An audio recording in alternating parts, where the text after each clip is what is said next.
A mí me toca hablar, pues bueno, hemos hablado de la caza menor, que cada vez está peor, de muchos problemas. A mí me toca hablar de alguien que precisamente está provocando problemas por todo lo contrario, porque ahora mismo es el ungulado salvaje con mayor número, con mayor demografía de toda la península ibérica.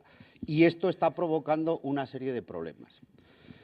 Lo que voy a intentar yo aquí hablaros hoy es que todos estos problemas que están haciendo que incluso muchos cazadores estén empezando a ver al jabalí como un enemigo, porque les causa tantas jornadas de caza que hay que hacer para conseguir unas capturas, para que no hagan daños en los cultivos, para que no hagan daños en los pastizales, al final todo esto es una auténtica locura. Incluso muchos cazadores ya pues tienen hasta rabia contra el jabalí de decir, déjanos en paz un poco, que ya está bien. Entonces yo lo que vengo un poco aquí es a romper una lanza en favor de los jabalíes, a decir que no son unos animales tan malos, que en absoluto tenemos que dejar de cazar jabalíes, pero sí tenemos que cambiar el concepto de cómo estamos cazando los jabalíes en la actualidad. Hay que cazar más animales, pero de otra manera, no como lo estamos haciendo ahora. Y voy a intentar, sobre todo en la primera parte, demostrar que esto que está sucediendo con el jabalí se lo hemos creado nosotros en los últimos 9.000 años. O sea, todo esto es una reacción de un animal que es, yo para mi gusto, de las piezas más valiosas, de las especies más interesantes que hay en la fauna salvaje ibérica y europea, pero que realmente somos nosotros los que le hemos manipulado de tal manera que lo estamos haciendo, digamos, un animal dañino y un animal malo, cuando en realidad ya digo que no lo es. Como vamos mal de tiempo, vamos a... ¿Desde aquí no va? Sí. Bien, rápidamente. Tenemos aquí el árbol evolutivo del jabalí y es simplemente para deciros que el jabalí estaba aquí mucho antes que nosotros, o sea que nos lleva casi 1 millón de años de ventaja en esto de la evolución. A principios del Pleistoceno, hace aproximadamente 1 millón de años, cuando el hombre el Homo antecesor en Atapuerca, o sea, ni siquiera nuestra especie actual, sino una especie de homínido mucho más primitiva que nosotros, pues en ese momento, hace 1 millón de años, ya había jabalíes en el campo. Jabalíes tal y como los conocemos ahora mismo. Con lo cual, teniendo en cuenta que la especie humana, el Homo sapiens, aparece pues hace unos 100.000 años aproximadamente, nos lleva 900.000 años de ventaja. Con lo cual, él tiene bastante más derecho que nosotros a estar aquí. Eso que quede muy claro. Y realmente los que le hemos invadido su territorio somos nosotros. Curioso, porque los primeros datos de domesticación del jabalí por parte del hombre aparecen ya en Anatolia hace 9.000 años, antes que domesticáramos perros. Antes de domesticar perros, ya domesticábamos jabalíes, los manteníamos en unos cerrados. ¿Por qué? Porque el jabalí desde siempre ha sido quizá el que nos ha ayudado a sobrevivir. Es una fuente inagotable de carne, de grasa, en el cerdo hasta los andares, pues en el jabalí exactamente igual. Con lo cual le debemos mucho, o sea, le debemos muchísimo. Muchos de nuestros antepasados, hace 9.000 años, han sobrevivido gracias a él. Con lo cual, algo también le tenemos que agradecer. Hace unos 4.000 años aparecen las primeras ya selecciones de cerdo doméstico. Nuestros antepasados ya ven que, pues que podemos ir seleccionando ciertos jabalíes para producir más grasa o más carne o más otros productos, con lo cual ya vamos haciendo cruzamientos para seleccionarlos. Y ya griegos y romanos desarrollan la cría del cerdo como fuente de alimento en salazón, los inventores del jamón, etcétera, etcétera, de las cecinas y de todo esto. Con lo cual ya digo que le debemos mucho. Pero claro, el problema de la domesticación le ha traído muchos problemas al jabalí, porque nosotros hemos ido seleccionando animales, digamos, con mayor corpulencia, animales de 100, de 150 kilos, con mayor desarrollo de los cuartos traseros, frente al jabalí, que en la especie salvaje tiene menor desarrollo de los cuartos traseros, etcétera, etcétera. Y además, esta domesticación incluso le ha producido cambios cromosómicos. Ya veis ahí que el cerdo doméstico posee en la actualidad 38 cromosomas y el jabalí posee 36 cromosomas. Y como es la misma especie, porque no hemos creado una especie nueva, no somos dioses para crear especies nuevas, Pues lo único que hemos hecho ha sido seleccionando cosas y la naturaleza, bueno, pues ha hecho que adquiera un cromosoma más ese animal que hemos creado artificialmente. Entonces, claro, al final hay ejemplares híbridos, se pueden cruzar entre ellos. Y, bueno, lo que sí se ha visto es que al final el fenotipo jabalí, la especie que lleva 1 millón de años, es dominante. Con lo cual, muchos de los jabalíes que estamos viendo ahora en el campo con aspecto de jabalí, realmente son híbridos con cerdos domésticos. Porque al cabo de 2 o 3 generaciones, el cerdo se vuelve con aspecto de jabalí. No hay más que ver un cerdo ibérico, que bueno, hombre, salvando las diferencias, tiene mucha pinta de jabalí. Entonces, por eso digo que en el campo ahora mismo podemos tener cantidad de individuos híbridos. ¿Y qué les pasa a esos individuos híbridos? Pues que tienen mayor dificultad para buscar el alimento, son más tontos, así de claro, aumentan de tamaño, con lo cual necesitan comer más. Los jabalíes de aquí, los jabalíes, digamos, naturales, son animales pequeños, de 60, 70 kilos, y todos estos animales de 100, 150 kilos que podemos encontrar aquí durante una campaña de caza, normalmente nos hacen sospechar que existe un grado de hibridación con él. Cuanto más grande es el animal, lógicamente más come. Además, le está provocando una disrupción del ciclo reproductor.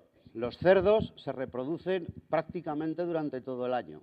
Hemos ido seleccionando formas que nos pueden dar 2 y 3 sesiones reproductivas al año. Esto también le puede afectar al jabalí, que en condiciones naturales solamente se reproduce 1 vez al año, raramente 2. Y, por supuesto, mayor fertilidad. Un jabalí salvaje, normalmente en su estado natural, 3, 4 crías como mucho. Un cerdo doméstico, 12, 15 y si da 20 mejor, porque eso significa mayor producción. Con lo cual, ahí tenemos, hemos ido creando un animal que come más, que se reproduce más y que además es más tonto para buscar el alimento. ¿Dónde va a buscar el alimento un animal más tonto? Donde más fácil lo tiene, es decir, en los cultivos humanos. La estrategia natural reproductiva del jabalí es bastante curiosa también porque es un ungulado muy peculiar. Dentro de la fauna de ungulados, es el único que es estratega de la R. Alguien ha hablado aquí esta mañana de las estrategias reproductivas de la R y de la K. La R simplemente es producir muchos animales en el medio porque va a haber mucha predación y una alta mortalidad. Entonces, la única forma de garantizarnos que alguien sobreviva de las crías que vamos a tener es producir muchas al medio. En el tercer mundo, hoy en día en los humanos, hay muchas comunidades que son estrategas de la R. Hay una mortalidad muy amplia de individuos juveniles en los primeros estadios de vida y, bueno, la gente tiene muchos hijos. En el mundo occidental, hoy en día, la gente tiene pocos, aparte de por problemas económicos, pero digamos que también los hijos tardan mucho en irse de casa. Tardan 30, 35 años en irse de casa, con lo cual nos hemos hecho estrategas de la K en ese aspecto. Pero bueno, el jabalí es una estratega de la R. Y esto significa que funciona, para ser un animal de 60 o 70 kilos de peso, funciona como un ratón, como una rata. Cuanto más lo apretamos demográficamente, más produce. Cuanta más mortalidad generamos en sus poblaciones, y me estoy refiriendo a la caza, más va a reaccionar la especie para producir más crías, porque necesita mantener un nivel demográfico continuo. Con lo cual, cuantos más jabalíes cacemos, más jabalíes tendremos. Funciona exactamente igual que los roedores. Antes también hemos hablado de los topillos, pues cuantos más topillos matemos, más topillos tendremos. El ciclo reproductor natural, que ya lo esbozábamos un poco antes, sería este de aquí arriba, en el que, bueno, ya vemos que prácticamente tiene una época reproductiva, el celo aproximadamente entre los meses de noviembre y diciembre, una gestación aproximadamente de 115 días, unos partos en abril y mayo, como casi todas las especies, la primavera es el mejor momento para parir, una lactancia relativamente corta y un periodo de reposo de la reproducción donde no va a haber prácticamente reproducción. Hay en algunas poblaciones muy productivas, poblaciones donde hay mucho alimento, En algunos casos, y en las hembras más viejas, solamente en las hembras más viejas, con lo cual vamos a ver que como hoy en día no existen las hembras viejas del jabalí, esto ya no se produce en ningún momento, podía haber 2 periodos de celo y 2 periodos de gestación. Pero ya digo que estos son casos muy excepcionales. Pero nos quedamos con que un periodo de partos en abril y mayo, una gestación prácticamente en invierno y un celo a finales del otoño. Y luego, muy importante en el jabalí, que la productividad depende del peso de la hembra gestante. Cuanto la hembra sea de mayor peso, cuidado también con la relación peso-edad. Hoy en día no tiene nada que ver el peso del jabalí con la edad que tiene. En su estado primigenio, hace 500 o 600 años, los jabalíes más grandes eran los más viejos, hoy en día no. Hoy en día un animal en un medio muy productivo, como puede ser unas plantaciones de maíz, en un año puede llegar a los 60 o 70 kilos. Entonces, cuidado con relacionar peso con edad de los jabalíes. Pero bueno, a lo que voy, la productividad depende del peso de la hembra gestante. Cuanto mayor sea el peso de esa hembra, mayor número de crías va a tener. ¿Cómo es la alimentación? Vamos a repasar 4 o 5 aspectos muy rápido para ver cómo los hemos transformado nosotros mismos o cómo les hemos hecho a los jabalíes transformarlos. Bueno, el jabalí... A ver si vamos para atrás. Vale. El jabalí es un omnívoro. Aunque principalmente es fitófago, necesita proteína animal. No es un herbívoro, no puede, digamos, consumir solamente vegetales. Necesita aproximadamente entre un 20 y un 30% de dieta animal. Por eso es predador, por eso es carroñero, porque necesita esa proteína, o sea, la proteína animal para vivir. Es un monogástrico, con lo cual no tiene las 4 partes del estómago de un rumiante, con lo cual no puede hacer una fermentación de la comida vegetal, por lo tanto es un estómago exactamente igual que el nuestro. Entonces podemos en ciertos momentos ser vegetarianos, pero necesitamos también proteína animal. Consume aproximadamente más de 1 kilo de hierba al día. Es un pastador grande, pero ya digo, mezclado con dieta animal. Pero vamos, es un estómago con patas, para entendernos. La actividad de ozar, que sabéis que es, bueno, escarbar la tierra, que es muy beneficioso para el bosque, sobre todo, porque airea las primeras capas de suelo, con lo cual es un arador gratuito que tenemos en los bosques. Claro, al dueño de los pastizales no le hace tanta gracia, pero en principio es un animal beneficioso para los ecosistemas, pues es máxima en invierno y mínima en verano. Y la alimentación supone aproximadamente el 60% de su actividad diaria. Ya digo que es un estómago con patas. Es un animal muy jerárquica, o sea, su sociedad está muy jerarquizada y esto es muy importante para el jabalí. Hay machos adultos solitarios o acompañados de algún macho más joven, en lo que podemos encontrar en cualquier libro como el escudero o escuderos, a veces llevan 2 o 3. Hay grupos de machos subadultos, que son esos grupos de animales que vemos todos del mismo tamaño. Pueden ir 10, 15 animales. Normalmente son todos machos subadultos. Y luego, sobre todo, lo más importante son los grupos familiares de hembras y crías, dirigidos por una matriarca. Esos grupos están compuestos por varias hembras de una zona con sus crías y una hembra que no tiene por qué no reproducirse, puede reproducirse también, pero normalmente es la más vieja y la más experta. Y esa matriarca es la que va a conducir a todo el grupo a los lugares donde la alimentación es la más adecuada en el momento del año que sea y donde el acceso al alimento es menos peligroso.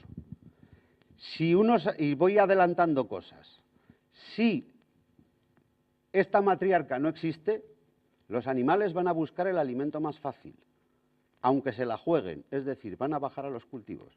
Luego, el mantenimiento de esta estructura social es muy importante desde el punto de vista de la prevención de daños. Yo voy lanzando cosas, las vais pensando, porque luego al final vamos a recopilar todas y vamos a ver la chapuza que hemos hecho. ¿Qué hemos hecho? Efectivamente, ¿qué hemos hecho? Bueno, pues en los últimos 50 años las poblaciones de jabalí de toda Europa han sufrido un incremento demográfico sin precedentes. No hay ninguna otra especie animal en Europa que haya pegado esta explosión demográfica de esta manera. Ni siquiera los corzos, que hay muchos. El jabalí ha sido espectacular, sobre todo ayudado por esa estrategia de la R que hemos dicho. Él ha seguido produciendo muchas crías. Claro, los daños agrícolas, la predación sobre otras especies, ya hemos visto aquí esta mañana que el jabalí es un predador muy importante, no solo de perdices, de conejos, de liebre, sino de corzos. Los corcinos, uno de los mayores predadores de corcinos son los jabalíes. Entonces tiene un olfato excepcional, con lo cual prácticamente es de las pocas narices que puede localizar un corcino recién parido. Entonces hay mucha predación sobre otras especies y además tiene un papel muy importante como reservorio de enfermedades que se pueden transmitir a otros ungulados.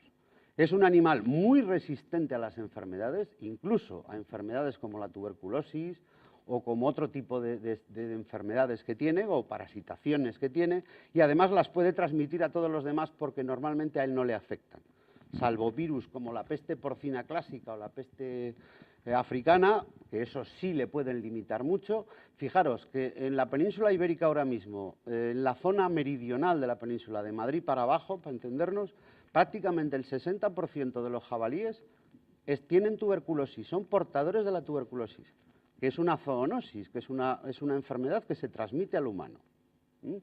Y en la mitad norte, aproximadamente un 40% de los jabalíes son seropositivos, han estado en contacto con un virus que se llama la enfermedad de Aujeszky, la enfermedad del picor furioso. Es un virus que les afecta de tal manera, incluso a nivel comportamental, se puede transmitir a los perros. Bueno, es un verdadero problema y no se está haciendo caso de esto. Entonces, como reservorio de enfermedades, también es un factor muy importante. ¿Por qué hemos llegado a esta situación actual? Bueno, ahora vamos a ver un poco, hemos visto las transformaciones que le hemos hecho al jabalí, directamente seleccionando jabalíes, para convertirlos en cerdos domésticos, etc. Ahora vamos a ver qué hemos hecho con el medio, donde vivían los jabalíes hace 900.000 años. Primero, hemos incrementado la superficie agraria a nivel global. Quizá aquí en Galicia no se nota tanto, pero a nivel global se nota. Y al final, lo que hagamos a nivel global se va a notar a nivel individual. Entre los siglos XVIII y mediados del XX, la superficie agraria mundial se incrementa un 450%.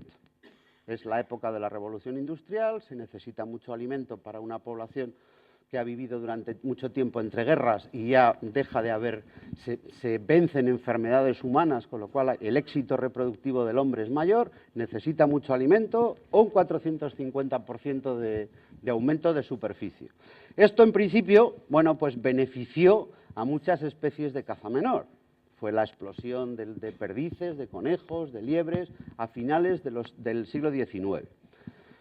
Pero a finales de los años 60, esta producción, que era conseguirle tierras de cultivo al bosque, la vamos intensificando. Y digamos que esto ha beneficiado directamente a las especies de caza mayor, porque hemos concentrado las zonas de cultivo en beneficio de que el bosque ha ido ganando terreno. Entonces, le hemos proporcionado al jabalí mayor superficie para esconderse, como son los bosques y los montes, y además mayor oportunidad de alimento, porque hemos intensificado el cultivo, hemos hecho que los cultivos produzcan mucho más que antes, lo cual, mucho más alimento para ellos. Hemos transformado cantidad de zonas esteparias de regadío, yo no sé si conocéis Aragón o conocéis el sur de Navarra, zonas que hasta hace 20 años eran zonas perdiceras, zonas donde vivían gangas y ortegas y abutardas, etcétera, etcétera, y ahora su aspecto es este. Son auténticos mares de maíz. Y esto al final es un bosque para el jabalí. Es un sitio húmedo, presenta refugio y presenta todo el alimento que quiera. Entonces, ahora mismo, la incidencia del jabalí en estas zonas es tremenda. Entonces, toda esta transformación que estamos haciendo, bueno, pues está favoreciendo que el jabalí esté colonizando prácticamente cualquier tipo de medio que tengamos aquí en la península ibérica. Ya no es ese animal de bosque que vivía metido allí en las alturas, que solo se le podía ir a cazar cuando nevaba, porque el tío no había forma de meterlo mano allí donde estaba, sino que ahora vive en cualquier esquina, porque en cualquier momento del año hay alimento. Estamos empleando transgénicos, estamos empleando semillas de ciclo corto. Es decir, antes el campo en invierno no tenía nada que comer, ahora el campo en invierno tiene muchas cosas que comer, porque estamos alternando cultivos y estamos haciendo producir al campo prácticamente 365 días al año. Paralelamente, ya digo, bueno, pues las políticas forestales del año 40, en la década de los 90, bueno, pues empiezan a hacer grandes repoblaciones forestales, la ganadería en muchas zonas, la ganadería extensiva se intensifica, el monte deja de estar ocupado y es el sitio ideal para que los jabalíes se desarrollen. Como digo, el resultado de todos estos cambios, tanto genéticos que hemos ido por la selección como de hábitat que le hemos ido proporcionando, ha hecho que las poblaciones de jabalí se hayan incrementado en los últimos 30-40 años de forma espectacular. Ya veis ahí, esto corresponde a capturas de jabalíes en países de toda Europa, entre 1975 y 1980. Los primeros, ahí es el boom de la explosión de poblaciones de jabalí y ya veis que prácticamente en toda Europa sigue el mismo recorrido. En Galicia, pues bueno, es Galicia, Asturias, es una fotocopia de esta gráfica. Ya veis aquí estos datos que amablemente me ha cedido la dirección de la Subdirección General de Recursos Cinegéticos de la Xunta. Bueno, pues ya veis aquí que de 3.200 jabalíes que se cazaban en los años a finales de los años 90, hemos pasado a unas cifras de 15.000 jabalíes en la actualidad. Entonces, bueno, y esto ya veis, en este lapso de tiempo. Pero cuidado con esto, estas cifras engañan. ¿Quiere decir esto que hay 13.000 jabalíes más ahora mismo que antes? No, para nada. Seguramente, hombre, hay más jabalíes, por todos esos factores que hemos ido diciendo, pero desde luego esto no es proporcional a los jabalíes que hay. ¿Por qué? Porque el número de jabalíes cazados es proporcional al número de batidas realizadas, no al número de jabalíes que hay en el monte. Y esto se lo demuestro matemáticamente a quien haga falta. O sea, es así. Cuanto más cacemos, más jabalíes aparecerán en las capturas, pero a lo mejor no se corresponde con el número de jabalíes que hay en el monte, ¿eh? Que esto también es un factor a tener en cuenta. Porque ahora vivimos tiempos de opulencia los que os dedicáis al jabalí, pero podemos vivir tiempos de escasez, porque veréis lo que le estamos haciendo. La caza, además de no corresponderse con el número de animales que hay en el monte, la caza tiene un efecto rejuvenecedor de las poblaciones. Esto se ha comprobado tanto aquí como en toda Europa. ¿Por qué? Pues esto es muy fácil. Si te pasa un grupo de jabalíes, ¿a cuál disparas? Al más gordo, al más grande. ¿A que no disparas a los rayones que iban detrás? Disparas a la madre o disparas a la matriarca, esa que decíamos antes. Todo cazador, esto es muy humano, tú quieres el premio más gordo, no quieres el más pequeño. Entonces, bueno, esto está haciendo que se esté quedando la población de jabalíes pues sin individuos adultos. Fijaros que la edad media de jabalíes en el norte peninsular es en machos 20 meses y en hembras 27 meses. O sea, animales que prácticamente solamente tienen 2 años. ¿Qué sucede con esto? Una población que hemos dicho que es un estratega de la R, que su éxito demográfico lo basa en una pirámide muy ancha, pues resulta que la pirámide casi es más ancha en el grupo de edad de los 20 meses que en el grupo de los 12 meses. ¿Por qué? Porque no está criando lo que debe. ¿Por qué? Porque las hembras reproductoras que llevan todo el peso de la población son adolescentes, son individuos de escasamente de entre 12 y 27 meses. Lo que pasa es que el jabalí ha conseguido, dentro de esa estrategia locura demográfica que tiene él, ha conseguido que una jabalina con 12 meses de edad sea capaz de reproducirse. No lo ha conseguido él, lo hemos conseguido nosotros, porque ya digo que la reproducción del jabalí depende del peso del animal. En condiciones normales, una jabalina de 12 meses pesa 25 kilos. En la actualidad, con el alimento que hay en el campo para ellos, Una jabalina de 12 meses pesa 45 o 50 kilos en algunos casos. Entonces, como ha conseguido el peso, puede reproducirse. Pero claro, no es lo mismo. No cría igual una señora a sus hijos con 30 años que con 12. Entonces, son jabalinas inexpertas, todas. Se reproducen menos, además, porque aunque tienen peso, normalmente tienen más problemas de abortos porque son primerizas, etcétera. Y además son inexpertas. Y encima no tienen matriarcas, porque se las hemos levantado. Con lo cual, ¿a dónde van a ir a comer? A los cultivos. No saben buscar una bellota o una castaña en el monte. No saben hacer nada más que ocultarse en los cultivos y comer en los cultivos. No saben hacer otra cosa.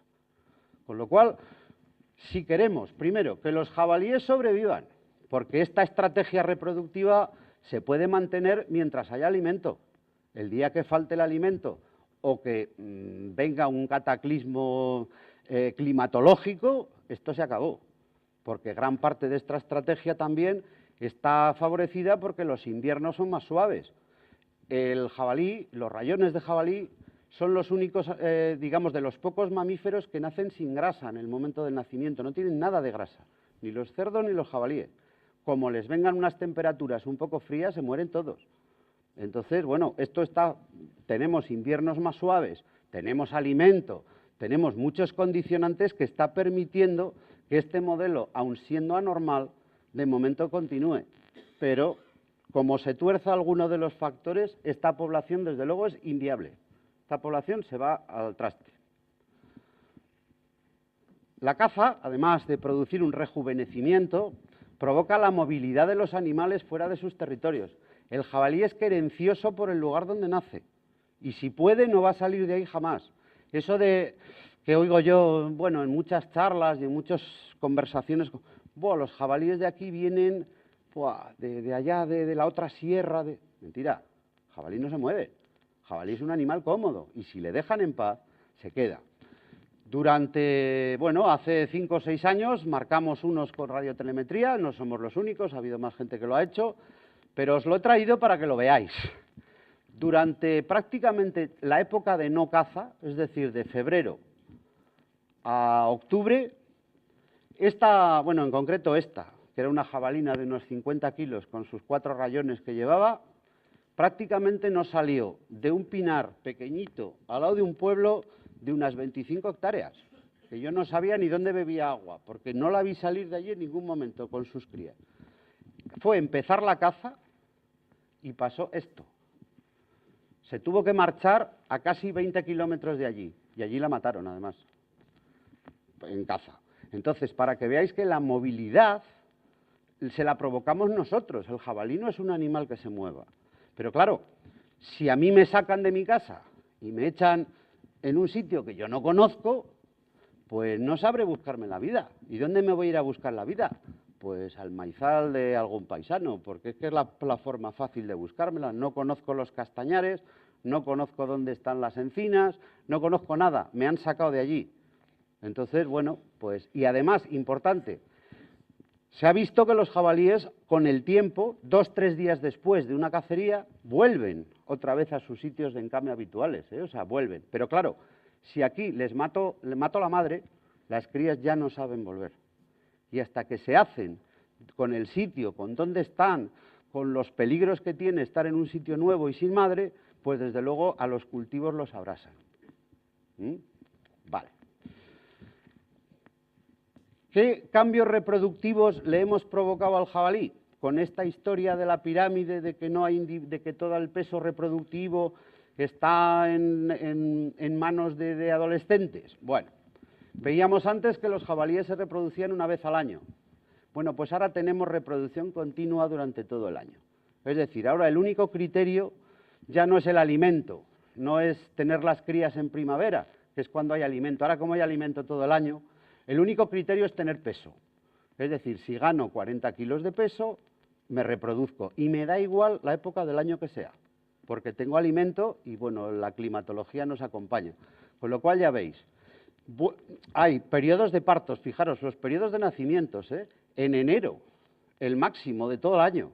Febrero, marzo, va bajando un poco, quizá esta época de verano es la que menos nacimientos hay, pero Total, ¿cuándo se está reproduciendo el jabalí ahora mismo?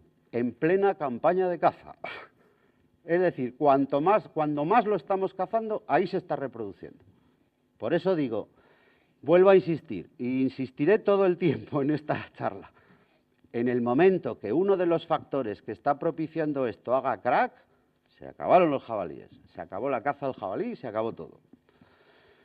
Entonces, la extensión del periodo reproductor a casi todo el año. Las hembras, ya digo, se reproducen, entonces, poblaciones inmaduras, ayudadas por una serie de factores, alimentación, etcétera, etcétera. Pero, ya digo, lo estamos cazando en el momento álgido de su reproducción. Cuanto más se están reproduciendo, ahí lo estamos cazando.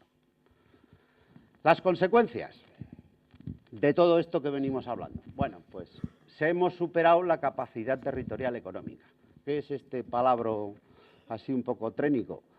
Pues son el número de individuos de una especie que puede contener un medio sin interferir con los aprovechamientos humanos. Desde luego está claro que este pobre animal interfiere directamente con los aprovechamientos humanos y si no que se lo digan al dueño de este campo de girasoles. Entonces, hemos superado esa capacidad y lo que tenemos que hacer es intentar que eso regularlo de alguna manera, pero ya vemos que estamos haciendo justo todo lo contrario a lo que deberíamos estar haciendo.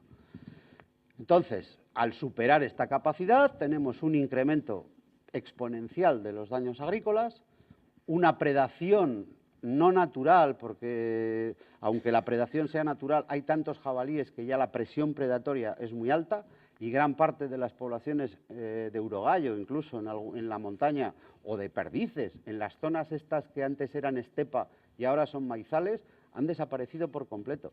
Y en gran parte se le deben al jabalí. Bueno, al jabalí no, a lo que le hemos hecho nosotros al jabalí es el responsable final. El jabalí, el pobre, es un hombre que lo único que intenta es comer. Y, bueno, pues aumenta la presión de caza, lógicamente, hay una especie de obligación por cazar, porque claro, es que si no los agricultores se me echan encima y los ganaderos se me echan encima, entonces hay que cazar y cazar y cazar, y está llevando a la ruina de muchos cotos y muchas sociedades de cazadores, porque ya vemos que en el Código Civil ya se dice que los daños que provocan los animales los tiene que pagar el dueño, entre comillas. No somos el dueño, somos el adjudicatario de un aprovechamiento, pero bueno, la judicatura esto lo entiende muy claro. Somos el dueño. Aunque el Código Civil diga que los animales son res nullius, somos el dueño, a efectos de pagar. Entonces, bueno, pues está llevando al estrés de muchos cazadores y de verdad que hay gente, yo me he encontrado gente, sociedades de cazadores que han tenido que dejar los cotos porque no pueden soportarlo más. Están hartos de estar cazando todo el año, están hartos de estar pagando todo el tiempo y al final el jabalí, o sea, el problema se multiplica por 27, porque si encima ya no hay control de la población de ninguna manera, por 27. Vale, pero una cosa que sí, antes de que se me olvide, que esto se me suele olvidar, la producción de daños agrícolas, así como el número de jabalíes que cazamos, es un muy mal indicativo de la población de jabalíes. Cuidado con esto también. El que haya muchos daños no quiere decir que haya muchos jabalíes. Una sola familia de jabalíes en una noche pueden preparar una indescriptible, con lo cual el que aparezcan muchos daños depende mucho más de otros factores, como la distribución y el tipo de los cultivos que se haga, que esto en este aspecto, digamos, la producción agraria no lo tiene en cuenta para nada. Vivimos en una especie de carrera desenfrenada de la producción agraria, industrial, hay la competencia, todo es muy duro, y nadie se para a pensar que en ese medio donde vamos a cultivar, donde vamos a desarrollar una actividad, hay animales. Y depende de cómo nosotros cultivemos o qué tipo de cultivos implantemos o qué distribución tengan esos cultivos en el campo, esos animales van a hacer más daños o menos. Yo cuando vienen muchos agricultores y me dicen, oh, es que el maizal, es que tal, digo, vamos a ver, tú si vives en un barrio de ladrones, digo, a que pones una puerta blindada. Digo, pues esto es lo mismo, tú cuando has plantado el maizal ya sabías lo que había ahí. Los jabalíes estaban ahí antes que tu maizal, con lo cual tendremos que desarrollar lo que se llaman medidas de protección de cultivo. Esto en Francia lo tienen por el libro, vamos, allí nadie se plantea hacer una plantación de nada si no pone una medida de protección, porque los jabalíes están ahí y saben lo que va a pasar. Aquí, de momento, en este país, pues como haya un tío que paga, pues nadie se preocupa de eso, pero va a llegar un momento en que no hay tío que paga, y ahora en tiempos de crisis hay muchos menos tíos que pagan y más gente dispuesta a tíos que cobran. Entonces, bueno, pues eso también está generando muchos problemas. Y luego la climatología es un factor importante para los daños. Cuanto más tarde se recoja la cosecha, porque el año viene peor, más tiempo está el cultivo en el campo, con lo cual más tiempo tiene el jabalí para destrozarlo. Entonces, cuidado con decir que porque hay muchos daños hay muchos jabalíes. Eso no es cierto. Entonces, ¿cuál es la respuesta fácil y la que se está haciendo en todos los lados? Pues cazar más. ¿Hay más daños? Venga a cazar más. Y aumentamos las temporadas de caza y abrimos la caza todos los días. O sea, esta es la locura en la que nos hemos metido. Se caza durante todo el año. Cada vez, bueno, te dan cacerías ya para todo. O sea, es que nada, hombre, cace usted todas las que quiera. Se dan esperas y aguardos cada vez que aparecen daños. No iba a decir que se hace la vista gorda, pero bueno, en algunos casos sí, para poner lazos, cepos. Es la guerra contra el jabalí como sea. Y al final, lo que estamos viendo es que con esto estamos provocando que haya muchos más daños, muchos más jabalíes, y estamos acentuando todavía más el problema. Es decir, si hay algo que caracteriza al jabalí es que es la única especie cinegética en este país que no se gestiona. Nadie la gestiona, nadie se preocupa de ella. No hay un plan de gestión de jabalí en ningún lado, es que no lo hay. Y yo lo he intentado durante muchos años, pero he recibido el rechazo de las administraciones siempre. Y de los propios cazadores a veces. O sea, nadie quiere gestionar esto, nadie quiere meterle mano al asunto. Y al final el resultado pues es el que tenemos. Tenemos, primero, un incremento de los daños agrícolas, que ya digo que no se corresponde con un incremento de la población. Tenemos una mayor distorsión de las pirámides de edad. Cuanto más lo que hacemos, más incidimos en el desequilibrio de la pirámide de edad.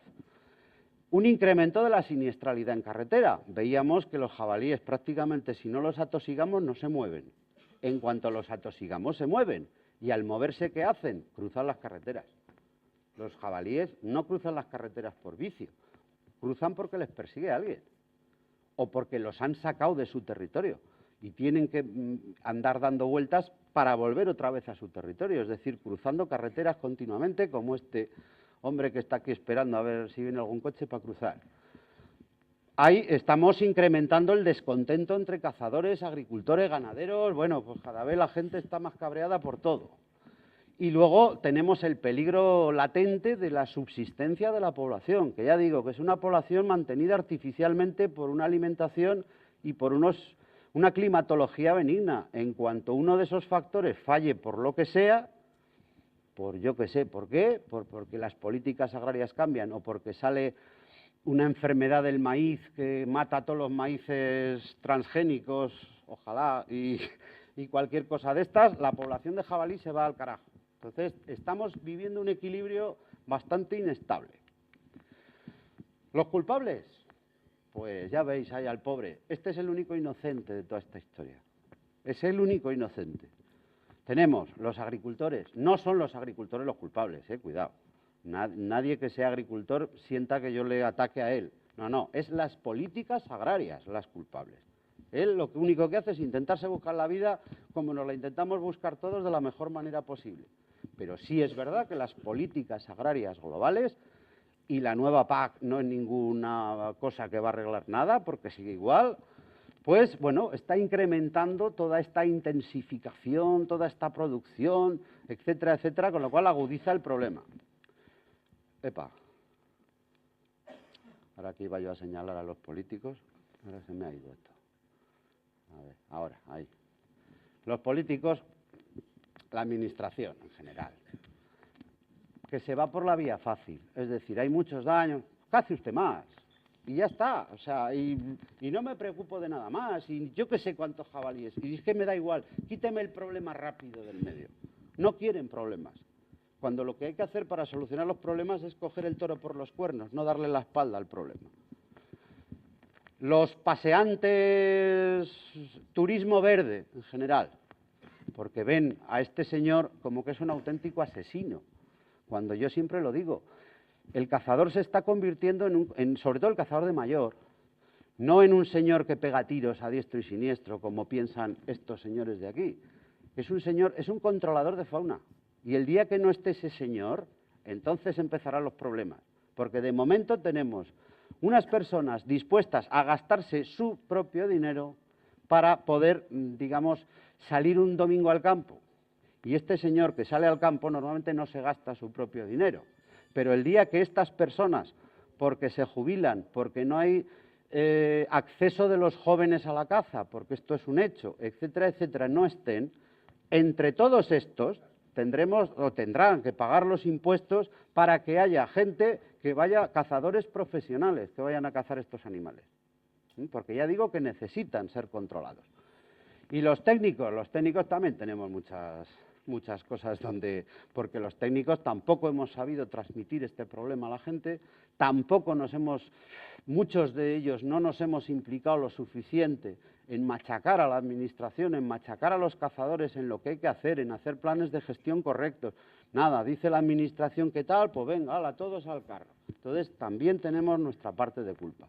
Al final, ya digo, el inocente. Y diréis, bueno, y después de este rollo, ¿qué podemos hacer? Bueno, pues yo aquí os voy a dar 4 o 5 ideas. Se pueden hacer muchas cosas, pero bueno, 4 o 5 ideas que yo considero fundamentales. Primero, seguimiento de la evolución numérica de los jabalíes, pero seguimiento real, es decir, con números. No, el hay muchos o hay pocos, eso no, en biología no existe, en ciencia no existe, muchos o pocos, porque ya hemos visto que más daños no son más jabalíes y más jabalíes cazados no son mayor aumento demográfico. Entonces, lo primero que tenemos que hacer es tener un seguimiento exacto, en la medida de las posibilidades de la evolución numérica. Y ahí los cazadores sois parte fundamental del asunto. Si se os pidieran datos de esas cacerías, deberíais ser sinceros, reales, porque eso al final contribuye a todo lo demás. También tiene que haber una administración dispuesta a recopilar todos esos datos. Al final los técnicos lo único que somos son recopiladores de datos. Los que estáis en el campo todo el día sois vosotros, son los cazadores. Entonces sois vosotros los que tenéis que decirnos a nosotros qué datos tenemos que utilizar. ¿Para qué este seguimiento? Para llegar a estas dos cositas. Plan de caza cuantitativo y plan de caza cualitativo. Es decir, ¿cuántos jabalíes de verdad hay que extraer en este sitio, hoy, en el Tecor Portas, para que la población llegue a un nivel de población que nosotros queremos? Para eso necesitamos saber cuántos hay. Normalmente, fijaros que el porcentaje de extracción es muy alto, ¿eh? Una población de jabalíes viene a reproducirse el 100% al cabo de un año. Hemos hablado de que es un estratega de la R, entonces estamos hablando de capturas muy amplias, pero bueno, tenemos que saber. Pero aquí es donde viene la madre del cordero. No vale matar cualquier jabalí. Tenemos que matar ciertas clases de edad de jabalí de tal forma que compensemos la pirámide de edad, que hagamos que el jabalí vuelva a tener estructura jerarquizada, que el jabalí funcione demográficamente como funcionaría en condiciones naturales. Fijaros que la extracción teórica es un 80-10-10. ¿Qué significa esto? 80% de individuos menores de un año, 10% de individuos entre 1 y 2 años y un 10% de individuos mayores de 2 años. Es decir, desde el punto de vista técnico y desde el punto de vista de la salud de los jabalíes, si vemos una jabalina seguida de rayones, lo que tenemos que matar es los rayones y dejar pasar a la jabalina. Pero claro, luego nos encontramos con que la mayoría de las leyes de caza en este país prohíben matar hembras seguidas de rayones y se prohíben matar rayones precisamente. Entonces, tenemos que cambiar el chip totalmente y decir, no, lo que hay que matar son los rayones. Un 80% de esos 15.000 jabalíes que se cazan en Galicia deberían ser rayones o individuos bermejos, de esos que son entre 6 meses y un año. Y el resto, el 20%, dejarlo para individuos adultos. O sea, el cambio radical. Y solo está, digamos, en manos de los cazadores convenceros de esto y los técnicos para que seamos capaces de convencer a la administración o a los legisladores de que la ley está mal hecha. ¿Qué más podemos hacer? Pues rebajar la presión cinegética. Esto parece una incongruencia. Estamos hablando de que hay que matar un 100% de los jabalíes. No, a ver, Esto se refiere no a cazar menos jabalíes, sino a cazar menos días, a dejar a los animales tranquilos, es decir, hacer batidas cada vez más eficaces y conseguir el mismo nivel de capturas pero en menos jornadas, con periodos de caza mucho más cortos. Cazar con criterios de selección de ejemplares, y para esto el único método que existe es cazar animales con precinto. Se dan unos precintos para crías, unos precintos para subadultos y unos precintos para adultos. Y tendrás en proporción tantos precintos como individuos juveniles, tantos como subadultos y tantos como adultos. Y ese es tu cupo de caza. Ya digo, dentro de un número muy grande de cupo de caza, ¿eh? Yo no estoy hablando aquí de que ya no se van a volver a cazar jabalíes nunca más. Al contrario, se van a cazar igual más. Seguir disfrutando de la caza social, pero asumiendo responsabilidades de gestión. Es decir, ya no es salir los domingos al monte, sino de la que salimos a hacer las cosas con cabeza y bien pensadas. Efectuar un seguimiento sanitario continuo es importantísimo y no se está haciendo caso a esto, salvo en el sur, donde por legislación las monterías tienen que tener todas un veterinario oficial, pagado bien por la finca o bien por la administración. Aquí en el norte es que lo tenemos totalmente descuidado, el tema sanitario, y cualquier día nos podemos llevar a un susto. De momento yo os aconsejo que mientras nadie haga nada, cualquier manipulación del animal la hagáis con guantes. Eso, vamos, por el libro. Luego ya a partir de ahí, porque también tened en cuenta que muchas de estas enfermedades, una vez cocinado el animal, ya no hay ningún problema. Entonces, bueno, que tengáis cuidado. Y luego poner en práctica sistemas de prevención de daños, que es otro tema, otra asignatura pendiente total. Aquí no hay una política de prevención de daños, aquí hay una política de pago de daños, pero no hay una política de prevención. Y seguramente es mucho más barato prevenir cultivos que pagar los daños. ¿Cómo prevenimos? Pues bueno, yo aquí os he puesto un montón de cosillas. Os voy a decir cuál funciona y cuál no. Esto no, a los repelentes no funciona. Yo, bueno, he trabajado algún tiempo en Francia, en la zona del norte, en un bosque que se llama Arc-en-Barrois, que es una finca, bueno, es una finca, no, es un monte público que tiene 12.000 hectáreas, y allí se hicieron pruebas con repelentes y les encantan los repelentes, se revuelcan en ellos como si fuera gasoil y se quitan su propio olor. O sea, al contrario, son atrayentes más que repelentes. Lo siento por los comerciales que se dedican a vender estos productos, pero todavía no se ha hecho uno bueno para el jabalí. La caza, bueno, pues sí, pero con lo que estábamos diciendo, con criterios de selección de animales, no como se está haciendo ahora. La dispersión de alimento en el campo, uno de los métodos más eficaces que hay ahora mismo, pero no hacer un comedero para jabalíes, cuidado, no ponerles aquí un pesebre y echarles de comer, no. Se hace con una sembradora o una dispersadora de grano, se coge en una pista forestal y se hace unos 6 kilómetros tirándoles maíz para todos los lados. Cuanto más tiempo tarde el animal en buscar el alimento, menos tiempo tiene para bajar al cultivo a hacer daño. Entonces es importante darles de comer, pero intentando conservar el salvajismo del animal, no acostumbrarlo a comer en un pesebre. Pastores eléctricos, fundamental. Esto tenía que ser el no va más de la protección. Combinación de dispositivos de alimentación en ciertos momentos del año, cuando, por ejemplo, maduran los maíces o maduran los girasoles, que es cuando el jabalí tiene más, o el periodo de mayor número de crías en el monte. Bueno, pues combinar esto con pastores eléctricos, mano de santo. Tampoco te garantiza el 100% de la protección, pero mano de santo. Muchos pensaréis, joder, y en Galicia, ¿cómo pongo yo los pastores eléctricos? Es que, claro, tiene sus complejidades, pero no hay que poner un pastor eléctrico para proteger una finca en concreto. Hay que cerrarle el paso a los animales a las fincas, a todas. Entonces, bueno, en alguna ocasión habrá que bordear un monte entero de pastor eléctrico, pero no bordear las fincas, sino los montes, que es distinto. Vale, bueno, vamos acabando, que si no... Bueno, a ver, entonces, dentro del qué hacer ese que estábamos llevando, primero, o sea, cosas que se pueden hacer, ya estás un poco más en el plano filosófico y a largo plazo. Ordenación del territorio con criterios de conservación, no plantear que aquí hay que producir y producir y producir, sino hay que producir productos agrarios y a la vez hay que conservar este ecosistema. Y hacer planes de gestión consensuados. Ya digo que el jabalí no tiene planes de gestión en la actualidad. Hay que hacer planes de gestión consensuados con los colectivos implicados. Cada año, en plan de gestión del jabalí, en esa mesa tiene que haber técnicos, cazadores, agricultores, ganaderos y productores forestales si los hay. Todos los colectivos implicados. Si queremos invitar a algún ecologista, también puede venir, que también es un colectivo implicado. Y sentarnos en esa mesa, decir, señores, este año la población de jabalíes es esta, va a evolucionar de esta manera, ¿cómo lo llevamos?